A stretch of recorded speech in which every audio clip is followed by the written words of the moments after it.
Bonjour Jean-Marc Boivin, vous êtes le directeur général de Handicap International qui fête ses 30 années d'existence, prix Nobel de la paix en 1997 pour cette organisation qui vient en aide à ceux qui sont des victimes de la guerre. Même lorsque la guerre est terminée, elle continue de tuer et ce sont des handicaps particulièrement terribles, notamment qui touchent des enfants.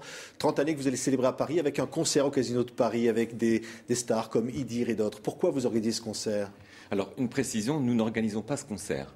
C'est une société de production qui est venue vers nous en nous disant « Vous allez avoir 30 ans, nous aimerions organiser pour vous un événement festif, expression de la solidarité en faveur d'Handicap International. » Il s'agit de quoi ? Il s'agit de récolter des dons, il s'agit de mobiliser ? Il s'agit surtout de faire un événement, de festif autour du grand public. Ce sera le soir de nos pyramides, mais on en parlera peut-être tout à l'heure. C'est l'idée de marquer ce qu'est la solidarité aujourd'hui, dans un monde qui se cherche, un petit peu certainement en trouble et en turbulence, savoir dire ensemble que la solidarité a du sens, que les choses sont possibles. Je pense que c'est un signal fort qu'on veut donner. Donc on a accepté cette proposition et les bénéfices de ce concert seront au profit d'Handicap International. Alors on voit des images, Idir, Staff Benba Bilili, Trio, Yael Naïm et d'autres qui viendront donc sur la scène du Casino de Paris en cette fin de semaine. Vous le disiez à l'instant, également ces pyramides de chaussures qui sont tout à fait marquantes et symboliques chaque année. Cette année particulièrement marquée par la situation au Laos. Oui. Le combat doit continuer, c'est la 18e édition de nos pyramides de chaussures. Depuis 18 ans, nous avons obtenu 2 traités majeurs. Le premier étant le traité d'interdiction des mines antipersonnelles en 1997, interdiction qui a permis à la campagne internationale de recevoir le prix Nobel de la paix. Et en 2008, le traité d'interdiction des bombes à sous-munitions qui est entré en vigueur il y a maintenant 2 ans. Oui, alors quand je disais que le Laos sera...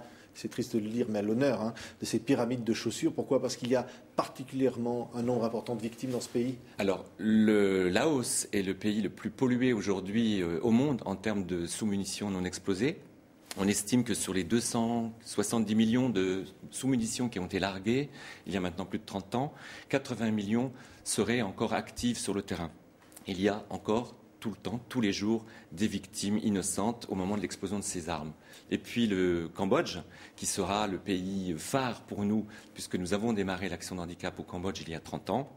Nous avons encore aujourd'hui une estimation, parce que bien sûr on ne parle que d'estimation, quelques 6 millions de mines antipersonnelles qui représentent encore un danger permanent pour les populations civiles. Oui. Alors on va voir des images, parce qu'évidemment Handicap International c'est une réalité, c'est-à-dire c'est évidemment prévenir ces phénomènes de mutilation particulièrement horribles et injustes qui touchent, on le voit, notamment des enfants, des jeunes dans des pays en situation de développement difficile, mais c'est aussi donc de venir en aide à ces victimes une fois qu'elles sont dans la situation où elles se trouvent.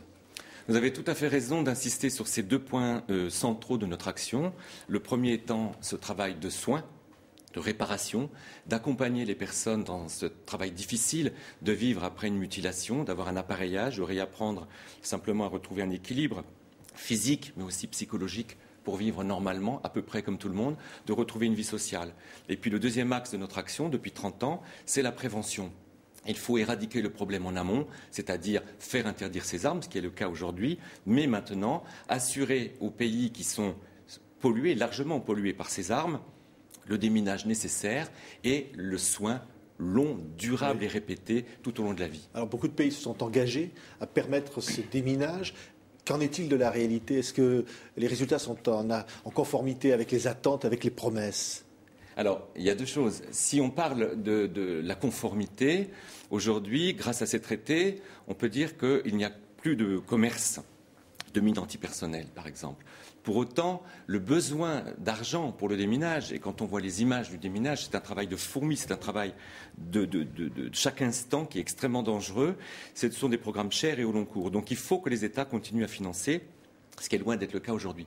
Les promesses arrivent au moment des traités et le rôle, par exemple, de la pyramide de chaussures, c'est de rappeler aux États, et ici en France, à l'État français, ces engagements pris par une signature qui dit « Je m'engage à accompagner dans le dispositif le travail de dépollution des sites et l'assistance aux victimes. » Alors, il y a de bons élèves, il y a de mauvais élèves. Vous citez la France, par exemple, c'est un bon élève ? La France est un bon élève politique au sens où la France a respecté ses engagements et aujourd'hui travaille beaucoup à faire entendre cette voix pour aller jusqu'au bout du dispositif. Pour autant, nous sommes très insatisfaits de l'enveloppe budgétaire consacrée par la France sur l'action en bilatéral pour faire du déminage humanitaire. La France se retrouve cette année dans les chiffres de l'Observatoire international des mines avant-dernier de l'Union européenne, avec une contribution directe, hors contribution dans les multilatéraux, comme les Nations Unies ou les cotisations de l'Union européenne, à 1 million d'euros de fonds dédiés, alors que les Allemands, par exemple, et les Britanniques ont un montant de l'ordre de 14 à 18 millions en contribution bilatérale. Alors vous parlez de dépollution, donc vous dites effectivement il y a encore beaucoup de ces mines antipersonnelles, ces bombes à fragmentation qui sont toujours présentes, qui peuvent encore tuer, qui tuent chaque jour? Bien sûr, on estime encore aujourd'hui qu'il y a une victime à peu près toutes les 2 heures, sachant que les populations civiles sont particulièrement exposées puisqu'elles se trouvent un peu partout dans les lieux de vie des populations. C'est notre combat aujourd'hui. Il n'y aura pas de développement si on ne sécurise pas ces pays. Comment aller à l'école quand on a un chemin dangereux? Comment aller chercher de l'eau dans un puits si on ne sait pas si on prend un risque vital en allant chercher du bois ou de l'eau? Comment un paysan peut vivre de sa culture si son champ est miné?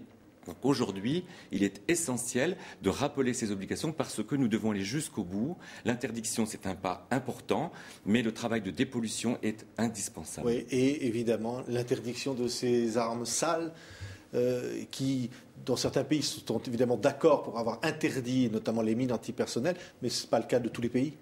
Non, il reste encore aujourd'hui et toujours, j'allais dire, les principales puissances, comme on les appelle, les États-Unis, la Russie, la Chine, qui sont opposées à l'interdiction de ces armes pour des raisons diverses et variées. Parce qu'ils se disent on a besoin d'avoir à peu près tout l'arsenal disponible pour être dans toutes les configurations possibles. Aujourd'hui, on sait que ces armes d'abord sont contraires au droit humanitaire.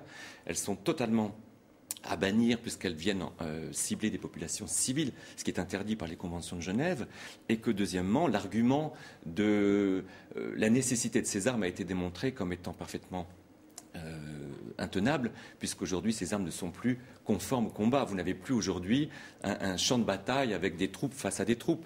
Vous avez des guerres diffuses en milieu urbain, vous avez des guerres confuses, où on ne sait plus où sont les civils, les militaires, les cibles stratégiques et les gens qui n'ont absolument pas d'autre tort que d'être là où ils sont au moment où on va larguer ces armes. Donc aujourd'hui, ces arguments ne sont plus tenables et nous demandons à ces pays de bien vouloir prendre conscience de la nécessité de rejoindre ces traités internationaux.